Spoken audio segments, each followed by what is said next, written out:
What is going on, you guys? It is Mr. No Sleep here from Old School RuneScape, and welcome to a brand new loot video for you all today. So today I bring you guys loot from 10 hours of Callisto, and I'm extra excited about this one because I've never done a Callisto loot video before, which is why I'm only 76 kills overall. So that's the starting point for this video, 76 kills, and we'll see how many we can get in a time span of 10 hours. Overall, the goal is to make as much GP as possible, and hopefully, if I'm lucky enough, obtain a pet, but I don't know, I'll have to get very lucky for that to happen. Now for this video, I decided to face tank every single kill while being on Slayer task during Wilderness Slayer with a Vigorous Chain Mace for all the 10 hours of this. I did have to use a little bit of points, but it was definitely worth it. And with decent strength bonus as well, I mean, I did alter my gear a little bit after I started out, but we'll get into that, and we'll get into the rest of the video as well. But before we do that, we do have some quick words from our sponsor today, BLOODLINE, Heroes of Lithis.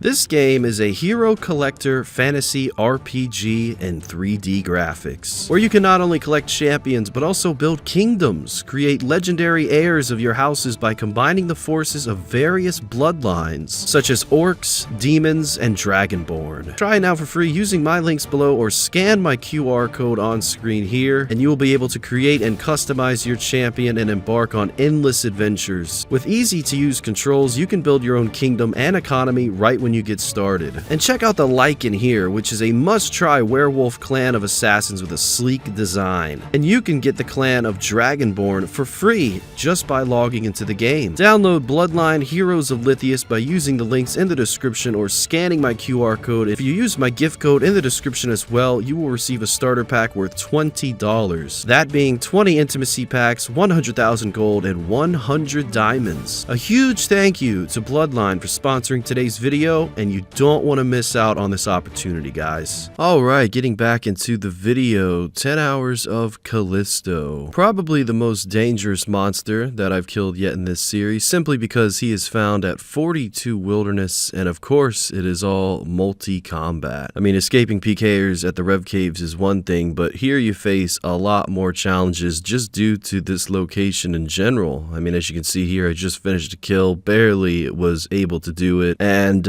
well, you know, certainly not getting away from that one. So you got to pay a lot of attention here. You got to keep your HP very high, keep your prayer points high as well. So coming into this video, I really did expect to die quite a bit, which is why I only live streamed the first 2 hours of it, and the other 8 I did off stream, which I feel it helped bring less attention to me, so that was good, especially after losing my Slayer helmet in the first 2 hours. I was a little demotivated, as you can imagine, and especially one thing that I was going to lose on every death was my Dragon Defender, but luckily I'm still using the same stack of Dragon Defenders that I've had for about 3 years now, ever since we did loot from 3000 Cyclops. So that video really did pave the way for all these Dragon Defenders to be lost one day, and alongside the Dragon Defender I was bringing a Mythical Cape at first, but then I learned that the Ardone Cloak is actually better due to the stat bonus that you receive from it, and the Slayer helmet is a given as well, since this whole video was done while being on task by using my Slayer points to get as many bear tasks as possible from Wilderness Slayer. I ended up doing 3 tasks roughly, so I did spend a good amount of points, so I really hope this 10 hours of Callisto is worth it. Hopefully we see a Dragon Pickaxe or a Callisto Cub or something. One thing that I was also using that not many people probably bring to Callisto is the famous Blood Fury, and this is because I would hit well over 60s with this Vigorous Mace, and to get a heal from hitting a 60 is huge. So I felt like I was able to get a few more kills every trip compared to not bringing it at all. Again though, it is not necessary to bring this. I just have been trying it out at a couple of different places lately that I've never used it before, and I really did like it at Callisto. So if you have one in your bank that you're not using, you can feel free to bring it here. As long as you're not risking too much and you have your protect item on, you should be good to go. Also, I apologize if I sound a little bit different. I don't know if I'm sick or what, but yeah, my mouth feels pretty weird, so I'm just putting that out there. Sorry if the voice is a little off. But anyways, this was all done on task, as I mentioned before, and I can definitely expect to see some Laren's keys throughout this grind. Hopefully one every hour if I'm lucky enough, but I feel like I get more Laren's keys when I'm doing Wilderness Slayer with a cannon and whatnot rather than bossing, so we'll see about that. So some important things that I found was very useful at Callisto would be combo eating, which means blighted anglerfish and blighted Karambwans. Sarah brews as well for after the kill, and in case of PKers,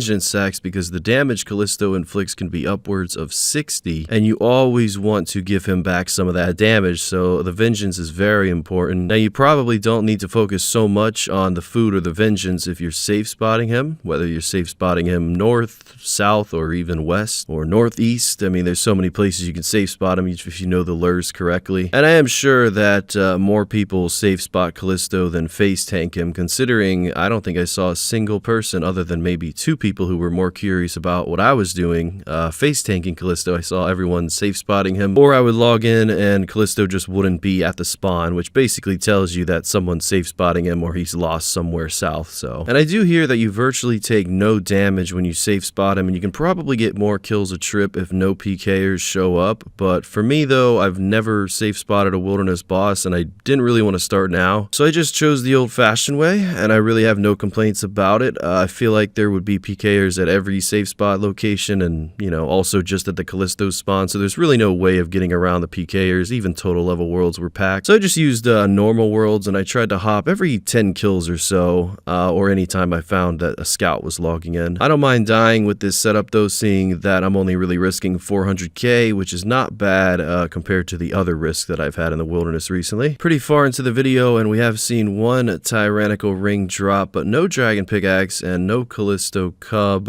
no anti-PKs either. I didn't really think I could do any anti-PKing for this one, but a few deaths definitely. But again, the risk was minimal, and we didn't end up losing any Laren's keys that I obtained throughout this video, so that made me feel a little bit better about dying. And of course, there would be occasions I'd die to Callisto. I do know that I could have brought a Trover parchment for my Avernic defender or something along the lines of that so that I wouldn't continuously lose defenders, but I didn't really want to add more risk to myself as it goes for value, and I did have enough defenders to lose anyway, so that wasn't too big of a deal. I will say a big shout out to the Vigor's Chainmace, definitely the best in slot here, but you can also go with a full Varrock setup. I hear a magic longbow is okay too for the luring or the spec from it. I'm not really too sure, but that is optional to bring. I did run into a few different rangers during this video, although I'm not sure how popular it is to bring range here. I feel like that's more of a Venenatus thing, but you know. Anyway, flails and maces seem to hit much more higher here, much more accurately as well. And I would say out of every wilderness boss, Callisto is definitely the hardest in my opinion. I think Vedion would probably be ranked close to first with Callisto, but Callisto just hits so high, and the PKers can come in from so many different angles, and all it really takes is one ice barrage and you are practically dead. I did have a nice escape one time during this video, but I feel like I got just really lucky on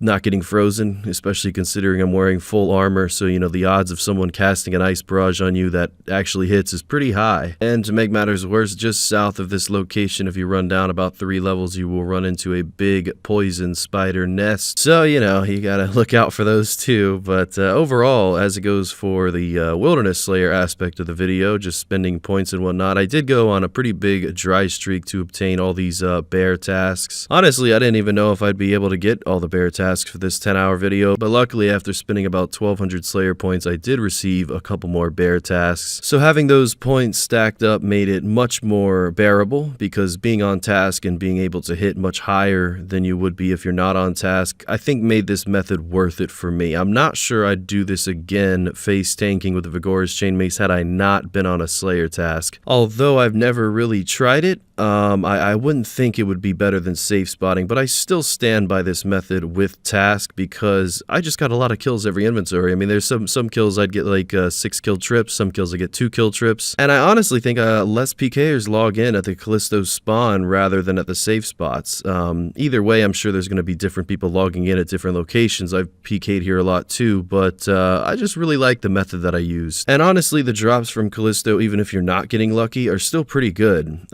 Definitely featuring the Renar and Snapdragon seeds, as well as Red D'Hai. That was kind of new and interesting. 4 different high tier runes, as well as some rune item alchables, some logs, cannonballs, a lot of great valuable things for any type of account, whether you're a main or an Iron Man. I was really hoping to see the pet because I don't have a wilderness pet unless you count Black Chinchompa, but you know, he's just a Chinchompa. So I don't know, I really wanted to get the Callisto Cub, but the only thing that we ended up getting was the Tyrannical Ring. And yeah, I mean, that is what it is. It's better than nothing. I mean, just in the normal drops combined with the Elite Clue Scrolls that I did make about 14.7 mil from the very first price check. And then everything else did come out to be about 300k. So you're looking at about 15 mil from 10 hours of Callisto. About 16.6 mil overall, but after supply costs, I would say 15 mil profit. And with the Laren's keys, we didn't get as many as we wanted to see, but we did get about 5, and we got 540k from that as well. But yeah, no pickaxe, no pet. But either way, I got a couple ideas